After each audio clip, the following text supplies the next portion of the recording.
Olá, esta aula é uma continuidade da aula passada, em que falamos de Dorothy Sayers e o seu livro Ferramentas Perdidas da Aprendizagem. Resumidamente, falamos dos problemas educacionais e também da possível solução que Dorothy trouxe, né? Incluindo a autoeducação. Dito isso, se você ficou curioso, eu vou deixar aqui o link na descrição do vídeo, tá bom? Mas voltando ao nosso assunto, a leitura, ela é a base, pra educação, certo? Então, antes de começar a entrar de fato neste assunto, de uma forma sucinta, gostaria de falar para vocês sobre a minha experiência pessoal. Então veja, eu estudei em escola pública, né, a vida inteira. E eu percebi quanto estava atrofiada depois que eu entrei no mercado de trabalho, né. Basicamente o que eu aprendi foi copiar, memorizar e colar. E a famosa memória de curto prazo, né. Então, eu não obtive, profundidade em nada, porém, também não tive uma estrutura familiar que me propiciasse também uma boa educação. Então, unindo as 2 coisas, eu cheguei na fase adulta, sempre quis ser professora, e quando eu entrei num colégio, eu senti esse vácuo, né, na minha inteligência, de modo que eu também não conseguia me comunicar bem. Não escrevia direito, não me comunicava bem, tinha vergonha de me expressar e me sentia muito atrás. Foi aí que eu decidi que precisava mudar, né. Eu já havia, já comecei, já tive, né, formações, eh, do próprio colégio, e eu não entendia nada, nada, nada, nada, nada. E, passei a escrever, né, escrever, eu tudo que eu via eu escrevia, fiquei um bom tempo naquilo, passei a perceber que eu precisava de uma gramática básica, né, para saber conjugar o verbo corretamente, de conseguir me manifestar, principalmente no trato infantil, né. E isso, assim, esse trabalho levou muitos meses, anos até, leva até hoje, inclusive. Mas, eu fiquei de verdade atrofiada. Então, passei um bom tempo, desenvolvendo essa capacidade, né, de prática mesmo, da apreensão da gramática e também da leitura, tá. Então a intenção aqui é unir, um pouco essa experiência pessoal, e agora como mãe tendo 3 filhos, eu também tenho uma base, não só teórica, mas concreta, de que a leitura ela faz muita diferença, desde a tenra infância, certo? No o segundo Carr, no livro Geração Artificial, né, ele traz evidências de que as células do nosso cérebro literalmente se desenvolvem, né, se expandem com o uso e também se atrofiam, como foi o meu caso, e são descartadas com desuso, né. Existe um doutor em fisiologia, um dos maiores cientistas, né, chamado Michael Merzenich, que ele fez estudos com macacos, né, a fim de lhes observar o cérebro. E ele percebeu que é um órgão muitíssimo maleável, né. Então os novos hábitos e as ações repetidas, elas criam essas novas sinapses que mudam a constituição física do cérebro. Ele descobriu também que o hipocampo dos taxistas, né, que é o hipocampo, aquela parte responsável pela armazenagem e manipulação das representações visuais, dos taxistas era maior do que dos não taxistas, né. A mesma coisa, domínio da mão de um violinista, né, a mão esquerda, ele é mais apurado, do que a mão de outras pessoas, das pessoas comuns, né. Então, veja, por meio da repetição, né, os circuitos do nosso cérebro, ele começa a transformar essas atividades em hábitos, em padrões de comportamento, né. Então, se eu crio um bom hábito, esse padrão ele se repete, ele se automatiza. Se eu crio um vício, ele degrada, né, ele acaba, né, com a finalidade que ele poderia ter. né. Então, se formos pensar em termos de leitura, nem tudo pode ser apontado, né. O sentimento, uma virtude, as causas primeiras, elas não podem ser apontadas. Agora, se eu que olho para essa câmera e aponto para a câmera, eu digo: "Câmera", né. Eu aponto para a janela, digo: "Janela". Eu aponto para essa mesa e digo: "Mesa". Então o que que a gente faz com as palavras que não podemos simplesmente nomear, né? Nós criamos narrativas, nós contextualizamos para que se faça ser compreendido, certo? Então é um meio de tirar essa memória implícita, né, aquilo que está dentro da gente, do nosso conhecimento de mundo, e explicitar, né, trazer para fora. Então, o aumento do vocabulário, tem como a ferramenta primordial a leitura, né. A gente pode conversar bastante com nossos filhos, nós podemos nomear as coisas, dizer céu azul, grama verde, geladeira, nomear alimentos, mas, nada disso substitui ler, né. Porque ler aumenta a capacidade auditiva, proporcionando, à medida que lemos, essa compreensão abstrata de um entendimento, né, de um quer dizer, de um ensinamento, né, de uma virtude, de uma, cultura. Então, qual é o maior preditor de um sucesso escolar? A leitura, né. Então é a riqueza, aquela riqueza de vocabulário. As informações são acessadas, tudo aquilo que a gente os comandos, tudo aquilo que a gente quer passar, é através das palavras. Então, quanto maior o vocabulário enriquecido e que a criança saiba o sentido dentro de uma oração, né, de um contexto, maior é a sua compreensão. E o seu ato ele se aperfeiçoa nisto, né.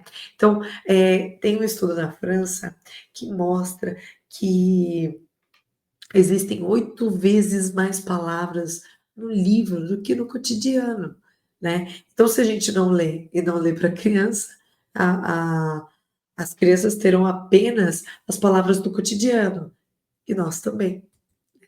Então, por que que é tão importante ler para uma criança? Desde sempre. Porque à medida que o tempo for passando e que o seu hemisfério esquerdo do cérebro for se desenvolvendo, ela cria capacidade de contextualizar aquilo que é fantasia e aquilo que é real, né. Ela consegue relacionar as histórias com o cotidiano, né. Então ela consegue trazer uma forma mais concreta para tudo que ela escuta, né. Então ela mantém a capacidade de escuta, de atenção por muito mais tempo. Ela desenvolve a habilidade de interpretar, porque ao escutar repetidamente, ela adquire novos conceitos e o seu sentido, né. Ela fica de fato mais inteligente. Elas adquirem a habilidade de interpretar, de se manterem fiéis à realidade. Então elas passam a explicitar os seus sentimentos, logo seu comportamento tende a melhorar, né, porque ela passa a dizer com mais precisão aquilo que acontece com ela e dentro dela, né. Então, vejam só, eu apresentei de uma forma bem sucinta e eu acho que isso já bastaria, né, para convencê-los da importância da leitura.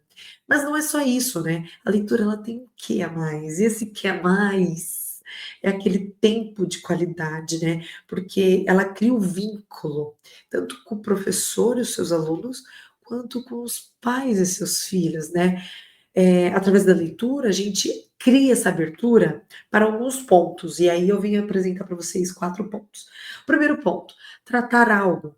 Nós podemos, aproveitar os ensejos da leitura para tratar algum comportamento moral. Então veja, se eu tenho um filho, um aluno que é irritadiço, que é impulsivo, né, ele tende a agir antes de pensar, eu diria para ele um Zeca Zangado, Urso Mal-Humorado, ou a história dos Três Ursos, né. Por quê? Porque todo aquele enredo vai tratar de um único e específico comportamento moral, né, que é a raiva, como conter, como tratar, como poderia fazer diferente. Então veja, eu tenho vários livros com vários assuntos que podem abordar vários comportamentos, né, de uma forma indireta. Então eu tenho um objeto na frente, né, e aí eu trato de forma indireta. 2, eu posso passar a conhecer melhor, mais e melhor, meu filho e o meu aluno, né. Eu passo a ver com os seus olhos, né, aquilo que ele prefere, aquilo que ele tem medo, o que o deixa alegre. Eu posso trazer as memórias das quais ele cultiva e que só no momento da leitura ela se expande, né. Então, eu posso também ir para o terceiro ponto, que é estabelecer critérios. Eu posso fazer com que, através da história, a criança passe a pensar em formas, criar hipóteses, solucionar problemas, né, utilizar o raciocínio lógico para poder, dar opções, e eu sempre consigo aproveitar para que a criança se escolha bem, para que ela, escolha melhor, né. E por fim, o quarto item seria transcender, então eu saio ali daquele livro para as memórias afetivas, né. Eu vou extrair um conceito, do livro para ações em família, para ações em contextos de sala de aula, né. Eu posso, organizar um piquenique, né, o livro do Gil do piquenique tem isso. Receitas, tem vários livros que contêm ensinos de receitas dentro de uma própria história, né. Eu posso visitar algum parente, aquele livro do José Augusto Araújo Fernandes, acho que é esse o nome, trata, muito bem disso, então a partir daquele livro eu posso visitar parentes, né, distantes. Eu posso entender sobre algum animal específico, posso aproveitar o ensejo e ir para o zoológico, né, museu, enfim, há uma infinidade de possibilidades que a gente pode aproveitar para cristalizar na criança as memórias afetivas, das quais ela carregará consigo, né, e fará com que aquele momento de aprendizado seja mais rico, certo? Então, assim, precisamos também deixar claro que, além de todos esses benefícios que contém numa leitura em voz alta, é que ela exige uma técnica, né, que assim, é fácil de desenvolver. Então, qual é o recurso mais importante, de uma boa leitura? Você. Eu e qualquer pessoa que esteja lendo, né. O que eu quero dizer com isso? É que quando nós vamos apresentar um livro para uma criança especificamente, e até quando nós vamos ler o livro, seja técnico, seja de literatura, sempre vai passar algo. Então é sempre importante você se atentar à leitura, à primeira leitura, né. Então, vamos partir agora para um contexto mais infantil, tá. Eh Você vai ler um livro para criança, a primeira vez que você vai ler, você precisa ler ele antes, né, você não vai ler ali na hora com ela, principalmente se você tem alguma intenção, né, uma intencionalidade. É bom que você leia antes, você precisa entender qual é a mensagem que o livro quer passar. Você precisa entender o tom que ele pede. Se você for ler a coleção do Elefante e a Porquinha, você vai perceber que ele pede muita entonação, ele pede até o uso físico do corpo, né, para trazer aquele ato mesmo, que a história pede. Você precisa também se atentar às palavras, elas precisam sair corretamente da sua boca, ao mesmo passo que você dá o tom, né. Então, isso é importante, é um detalhe que faz muita diferença, principalmente para cativar, a criança à história, certo? Outro ponto importantíssimo para a primeira leitura, né, do livro, você precisa deixar um combinado claro com a criança. "Olha, agora eu vou ler e depois a gente pode conversar". Por quê? Porque eu preciso que a criança tenha essa capacidade de perceber o começo, meio e o fim. Ela precisa ver toda a mensagem que o livro quer transmitir e no final ter essa conversa, essa devolutiva, né, que a gente aproveita e faz avalia a compreensão, né, da criança sobre aquele livro. Então, a gente pode trazer em forma de pergunta, a gente pode fazer um comentário e abrir esse espaço para que a criança comente sempre o assunto em volta, né, do livro. Então, se a criança falar junto, ela vai falar, principalmente, se for algo, assim, bem latente, né, nela, se for de algo que ela goste muito. Então, o que que a gente faz? Ter paciência, porque, com sutileza, a leitura ela precisa ser divertida, ela precisa ser prazerosa, porque através da leitura você cria esse vínculo e fica efetivo, né, a intenção que você tem, seja qual for, né, seja tratar algo, seja transcender, seja criar um critério, ela é uma intenção. E você cria essa intenção quando você cria um vínculo. Então, eu preciso que a gente precisa que a criança crie esse vínculo, se conecte, né, com o livro, com a história, para que aquilo faça sentido, certo? Então, é um treinamento desenvolver a paciência do ouvinte, tá? E para os bebês, crianças menores, elas são mais difíceis de se manter, apesar de ter livros para a própria idade, elas vivem ali se mexendo, vão brincar com alguma coisa, fazer alguma coisa, né, tã-nã-nã. Com elas não precisamos exatamente prender esta atenção, tá. Com elas, ali a gente pode aproveitar que elas estão brincando e ler também, ler pertinho, nem não sempre elas vão ter aquela necessidade de ver aquela ilustração, mas elas escutam, certo? Principalmente bebês e crianças ali próximo aos 2 anos, né. Então, vocês não estão perdendo tempo, tá? Vocês estão ganhando. Eu lembro bem, uma época que os gêmeos tinham 1 ano e meio, e eu falei: "Meu Deus, eles não estão escutando nada". Eles estavam brincando de Lego na hora.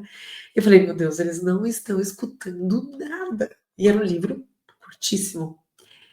E eu falei: "Quer saber? Eu vou parar aqui, vamos ver se eles vão reagir, né". Então eu li aquela página e cortei a frase no meio e fechei o livro. E o meu filho completou a frase. Então veja, eles estavam de fato ouvindo o que eu estava dizendo. Então, vocês não estão perdendo tempo, tá? Continuem. Eh, dito tudo isso, a gente também pensa em qualidade, né, não só do tempo, mas também dos livros, né. Então, por que recorremos a uma boa literatura? Porque a literatura, ela é uma ferramenta para o ensino, anterior à escrita, né. A gente pensa lá na riqueza de vocabulário, desenvolvimento da compreensão, tarará, até que de fato, a criança desenvolve outras competências físicas também, para que ela possa realizar a escrita, né. Então, a literatura, ela é a expressão de um povo. Época, permanecem ao longo do tempo, né, que são conhecidos como clássicos, né, clássicos da literatura. Então, a gente pensa no termo clássico, porque se trata de assuntos universais, né. Então, conta dramas humanos, que existiram e que sempre hão de existir, né. É por isso que a gente sempre, todo mundo diz a famosa frase que que a arte imita a vida, né. E de fato, né, a gente vê muitos dramas humanos que coincidem, né. Ele também é perene, porque ele se mantém no tempo, né, e tem onipresença, então eles não estão tão ativos, mas o autor utiliza em sua obra e conhecemos de alguma forma. Então, sei lá, os Lusíadas de Camões, tem uma intertextualidade, né, ele faz referências a obras que já foram escritas, mas e que necessitam de conhecimento prévio. Então, hã, passando por esses 3 assuntos, a gente percebe esses 3 pontos, a gente percebe, o quanto é importante os clássicos. E as crianças também têm clássicos, né, para a idade. Então a gente utiliza muitas fábulas, né, poemas, os contos de fada, são todos clássicos, né. sempre tem algo, não só algo a tratar, mas eh, os ditados saem daí também, né, os ditados populares, a moral da história, né. Então, além desses clássicos que são os mais, como posso dizer, confiáveis, temos também que observar o tema proposto do livro, né, o objetivo que temos com ele. E aqui eu quero fazer um parênteses que nem sempre, precisa ser assim. A gente pode também usar o artifício da diversão, né. Tem livros que são só divertidos. Aquele Não Confunda, tem de gêmeos, são gêmeos, né. Eles fazem muitos trocadilhos sem nexo, sentido, mas que criança adora. Qual é a finalidade daquele, inclusive? É de rimar, né, então ele tem uma rima, né, no final. Então, mas no geral ele é sem nexo, ele é divertidíssimo. Os meus filhos aqui, por exemplo, que já leem, eles riem à beça, né. Então, a gente não precisa sempre ficar só preocupado com aquela sabe. A gente pode também abrir para uma diversão, afinal de contas, a gente precisa lembrar que a leitura ela precisa propiciar esse prazer, tá. Outro ponto, nós precisamos, na hora de identificar um bom livro, não só o recurso linguístico de como ele foi escrito, eh, não só o não só a conjugação, né, certinho da gramática, mas também a ilustração, né, ela precisa ser rica, ela precisa ser bem desenvolvida. Outra observação,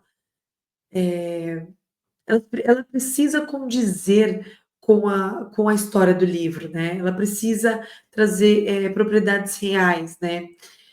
Tem um livro que é do Silverstein, né, geralmente os livros do Shel Silverstein, ele tem algumas histórias cumulativas, e você vai passando a história, ela vai aumentando, o caso vai aumentando, porém, a ilustração ela é péssima.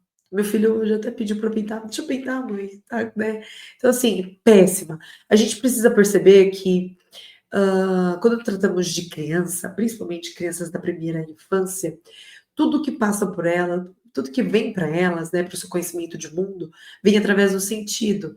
Então, a beleza, né, o olhar, né, para a ilustração, ela também propicia esse refinamento, né, para a cultura da criança, né, para esse conhecimento de mundo. Então é importante sim que a ilustração ela seja rica e condizente com o livro, certo?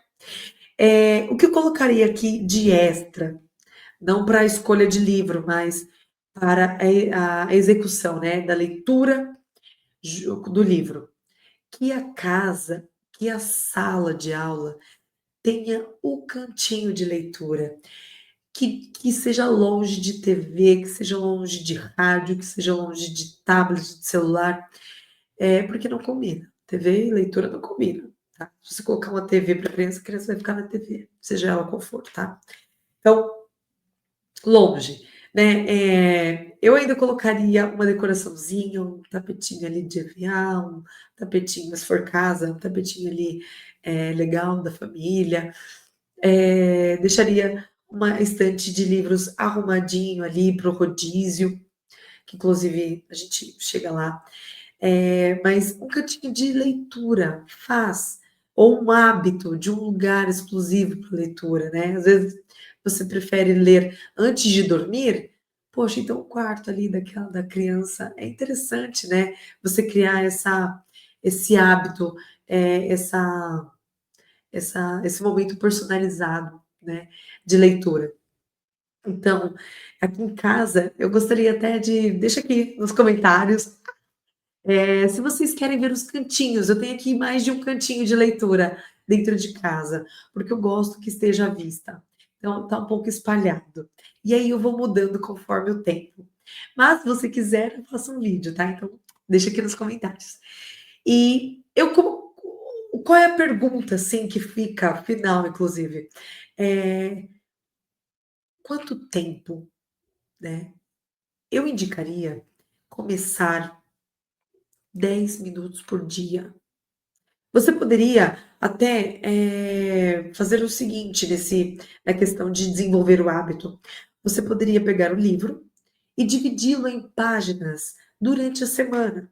Então, se eu vou me comprometer a ler todos os dias, que seria o mais, recomendado, eu dividiria por páginas. Então, da página 1 ao 5, eu vou ler um dia.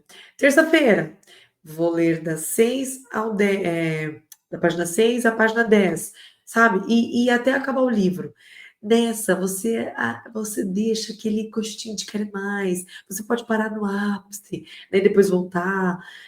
Você pode criar perguntas. O que você acha que vai acontecer? Nossa, você viu o que aconteceu? Tá.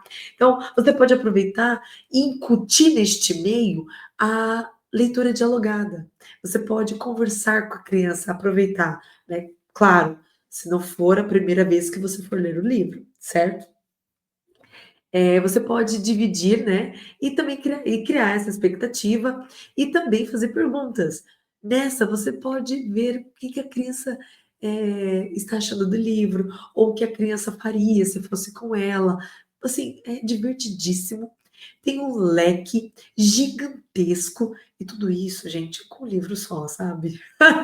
Então, assim, dá para fazer muita coisa, dá para fazer muita coisa. Como você leva isso para o cotidiano?